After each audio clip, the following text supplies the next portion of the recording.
U.S. Egg Breakfast and Lunch Restaurant is proud to sponsor this episode of Patriot Plates. Visit us at any one of our 6 Valley locations, family owned and operated since 1986.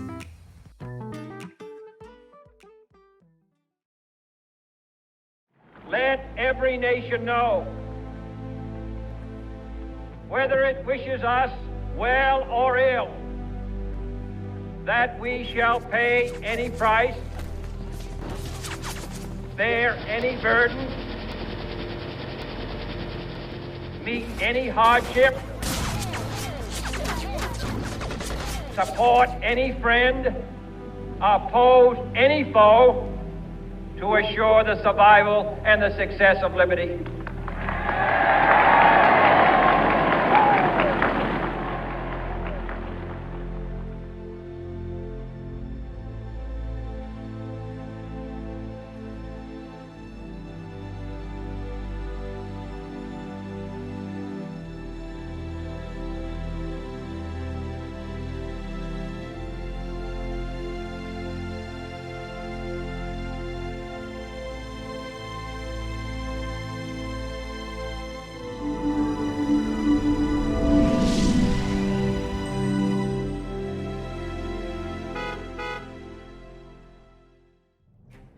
Being in the military is being a part of history. And with approximately 18 million veterans in the United States, each one has a story. I'm Major Scott Husing, United States Marine Corps, retired. I had 10 deployments and led hundreds of combat missions. My company and I fought in some of the deadliest battles in Iraq. And I was fortunate enough to share those stories and honor the men and women who fought in my book, Ecco Intermati. But most veterans don't get that chance. Welcome to Patriot Plates. Our producers have spent countless hours on the road searching for veteran license plates and the stories behind them. These veterans have first-hand accounts of what happened in our nation's missions, battles, and wars. Patriot Plates believes that all veterans should be able to tell their story.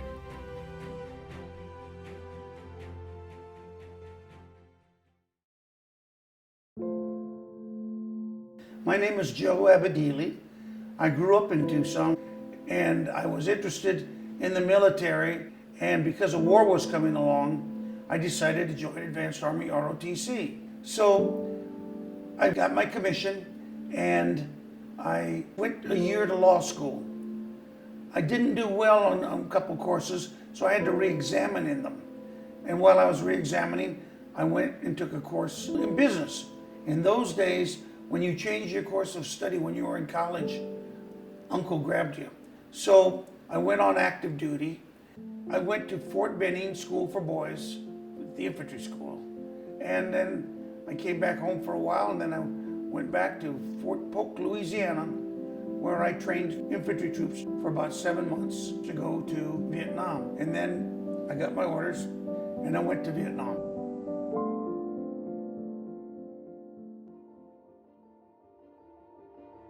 Going to Vietnam was, it was like the death penalty, because I heard about how bad it was. I looked at my mom. I says, I'm really scared. My mom smiled at me and said, Joe, you'll come home. We landed at Tan Son Nhut, and I remember being in the bus. A bunch of us had arrived, and the buses all had wire and bars around it, screening, because bad guys would come and try to throw hand grenades into the bus and kill newly arrived soldiers. I was assigned to the 1st Cavalry Division, and they picked me up in a helicopter, and I went to the top of a little mountain, a little fire base called LZ2 Bits. And it had little bunkers around it with ammo boxes.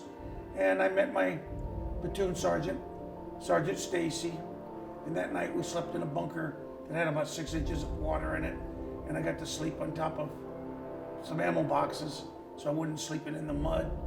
So anyway, I got my platoon, and then we started moving up north as we headed toward a place called Khe Sanh, because Khe Sanh had been receiving a lot of action. Khe Sanh was a big deal. I was reading and hearing about it. My folks would send me clippings about it. And then I got the word that we were going to go to Khe Sanh.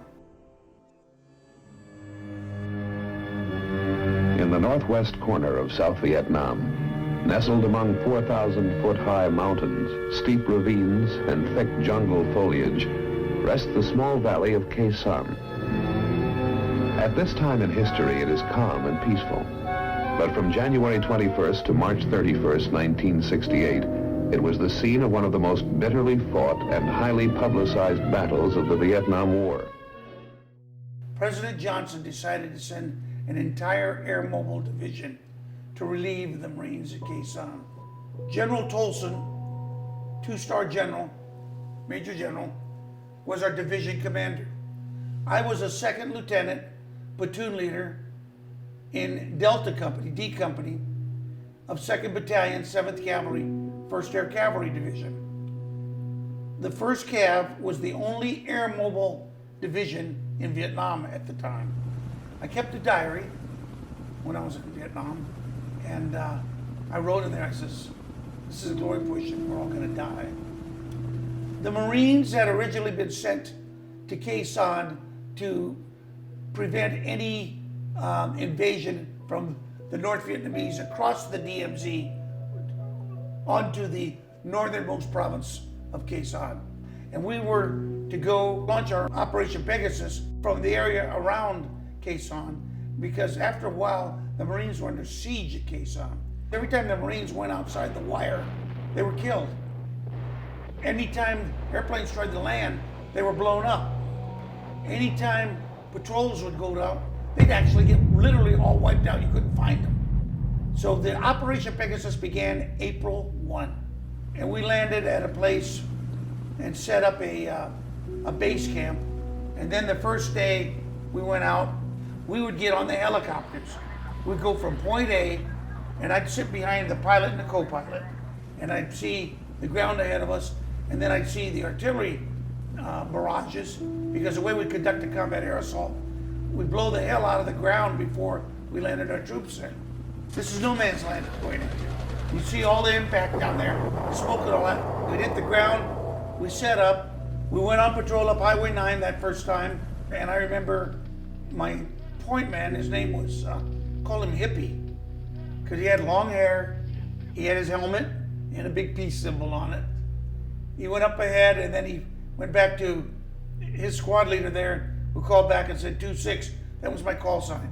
He said, hey, 2-6, I found some stuff up here. So I moved up ahead to see what he had found. He found an NVA helmet. He found some raw opium. He found a sight for 51 caliber machine gun. We use 50 caliber machine guns. They use 51 caliber machine guns. Now, why did they do that? Because they could use our ammo, but we couldn't use their ammo. The second day, I think we started making fortifications. Oh, it rained the second day. We couldn't get any resupply. So one of the other platoon from another company had a mule, little flatbed vehicle with a seat on it. And you use that and you put sea rations, a box of sea rations. And they tried to bring it up the road and they got ambushed, they all got killed. And so we didn't get that food. We didn't get any water. And then the next day, we got mortar. And several of my guys got shrapnel. And so a Huey came over, the jungle was real thick, couldn't even land in it, and dropped a jungle penetrator in. These were all just minor wounds. They get treated, they all came back. Well, my platoon sergeant and I were checking the perimeter. We're outside of Khe Sanh, and I heard a click. I said, get down. We both got down, and all of a sudden, automatic weapons fire. I'm facing him, he's facing me, and the leaves are falling down on top of us. And I could just see the look of terror in his eyes, and I gave out a silly, stupid laugh, probably to hide my terror. And I had this soldier, his name was Pitt, a great guy, great soldier. When that automatic weapons fire started shooting at my platoon sergeant and me, Pitt would just open up on that M60, thank God. And obviously it suppressed the fire from the other side, we didn't get any more fire. I was there during the bloodiest year of the war, 1968.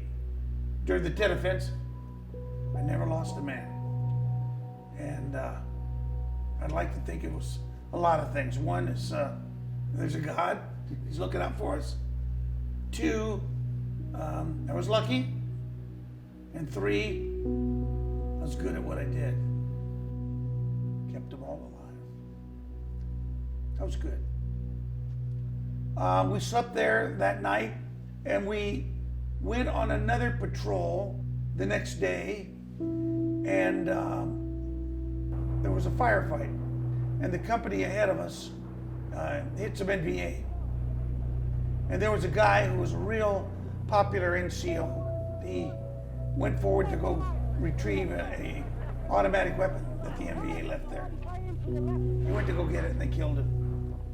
The S3, the operations officer, who was with my platoon, went up to get the dead guy, brought him back on his shoulder, and had him slung over his shoulder, hanging like a dead deer. And I looked at that, the lifeless body just hanging, and then all of a sudden, the regurgitation. He started the involuntary action when the body's dead and it's giving up its internal stuff. He laid the dead soldier next to me, and I'll never forget that.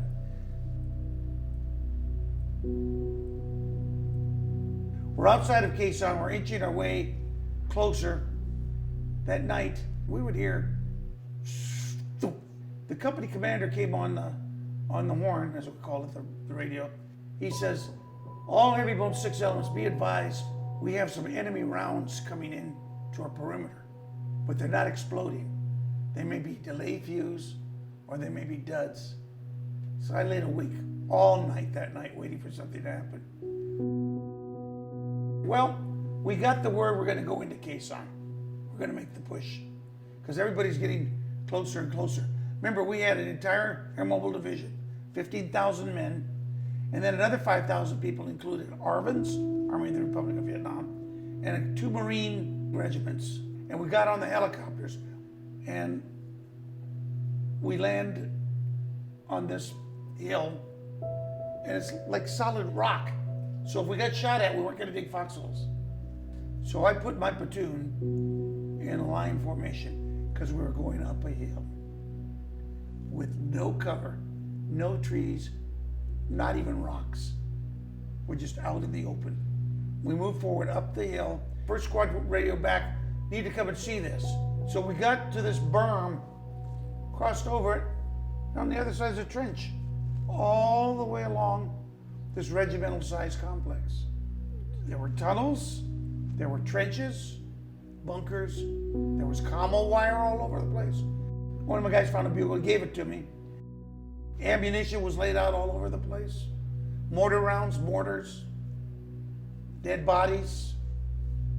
Some of the bodies with blood coming out of the eyes and the ears and the nostrils. Concussions from the B-52s.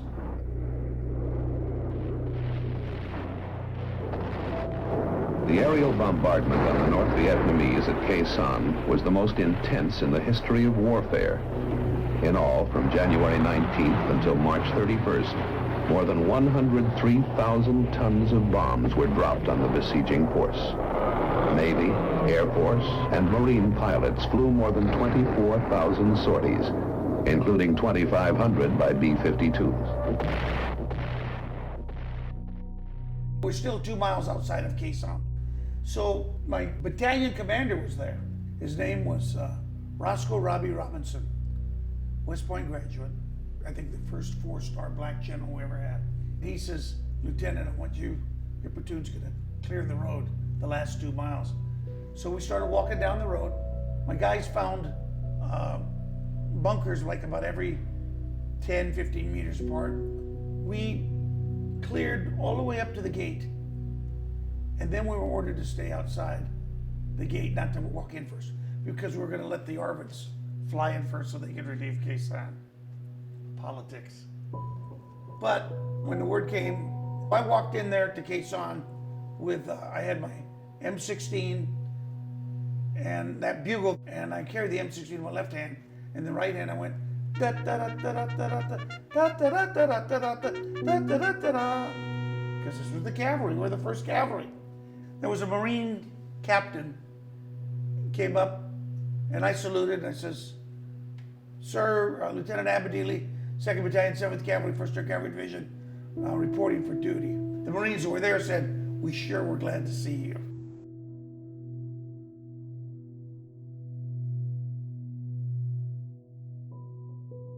The fortress at Khe Sanh straddled critical supply and infiltration routes.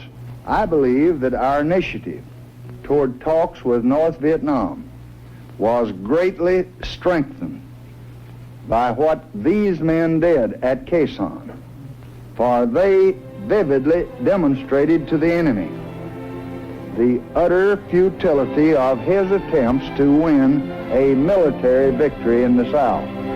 On behalf of all our American people, our great gratitude for the protection they have given us and our great appreciation for their selfless bravery.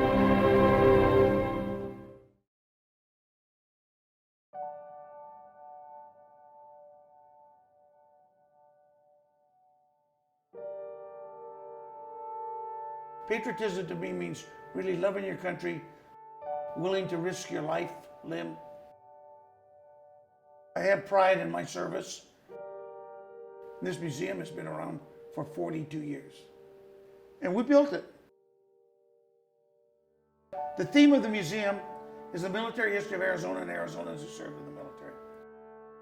We got items donated to us. The first item in the museum, it was my uniform, just tacked against a piece of plywood that I painted OD green. Little by little, we added to it. First were the Spanish, the conquistadors. Then the next period, Spanish Tropa de Guerra, means light troop. The Zorro period. If you've seen Zorro, that was the Spanish, after the conquistadors, but the Spanish were still running the show. We have a display for early Arizona. Arizona was a territory still. The Civil War was going on, and we had some Confederates met up with some Union soldiers at Picacho Peak. That was a westernmost Civil War battle. So then, we have the Arizona Territorial Days, all the cowboy Indian movies, and then after that we had Teddy Roosevelt, the Rough Riders, and that was beginning time of the Arizona National Guard. National Guard originally was cavalry, then infantry. It became infantry after Teddy Roosevelt when Pancho Villa attacked Columbus, New Mexico, and the National Guard was called out and became the 158th Infantry. And that's when you look at the World War I display there, that picture of the 158th Infantry. That was the first Arizona National Guard, 158th Infantry. And then World War II came along, and the 158th Infantry was activated. MacArthur gave them the accolade, no greater fighting combat team has ever deployed for battle. They were tasked to be the point element to invade Japan, which would have been a suicide mission. Instead, Truman dropped 2 atomic bombs. We have in the museum, we have a display relating to Japan and the 158th Infantry, and then we have a lot of stuff on the European aspect. You know, a lot of people don't know that 2/3 of the people who served in Vietnam volunteered. Only 1/3 were drafted. The glorious war of World War II, 2/3 were drafted. Only 1/3 volunteered. Vietnam, the average soldier or infantryman spent about 230 hours in actual combat in 1 year. In World War II, most of the actual combat was done in the islands against the Japanese. They served about 20 days in 4 years. It was unbelievable, the difference. That's why I do this. That's why this museum has this Vietnam room. That's why I've written 3 books about Vietnam. That's why I do a dinner for Vietnam. This museum, I love this museum. Upstairs, we have the modern wars. We have women in the military. We have women's uniforms. We have displays relating to Desert Storm, Desert Shield, and Iraqi freedom and enduring freedom. It's not real big and gigantic and a lot of money put in, but the way it's laid out, it tells a story. It's a military history of Arizona and Arizonans who served in the military. I'd like this museum to be my legacy. I intended for it to be that. It is my contribution to society about the service of the military. But that's my goal in life, is to try to honor Vietnam veterans. I think I've done it. I hope people come and see the museum. I'm almost 80, and I don't know how long I'm going to live. I'm beginning to think about it more now. But I've done what I could for my country. I've done what I could for the people that served. I've tried to do that by setting an example and by creating this museum.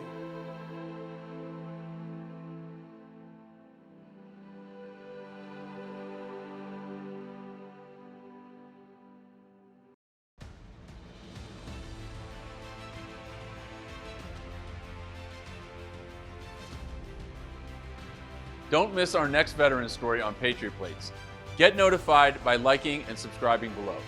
We want to thank our special sponsors, the Papago National Guard Base and the Arizona Military Museum, under the direction of Colonel Joe Abodeely, who made this episode possible.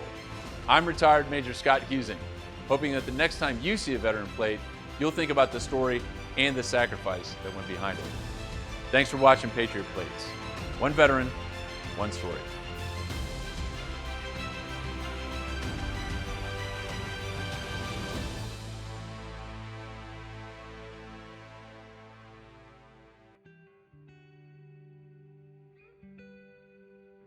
Save the Brave connects veterans through outreach programs to build strength of character.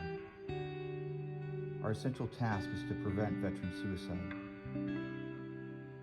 Save the Brave is committed to providing veterans with post-traumatic stress ways to connect in a safe space. To donate your time, money, or resources, visit savethebrave.org. Reach out to a veteran in need and direct them to Save the Brave.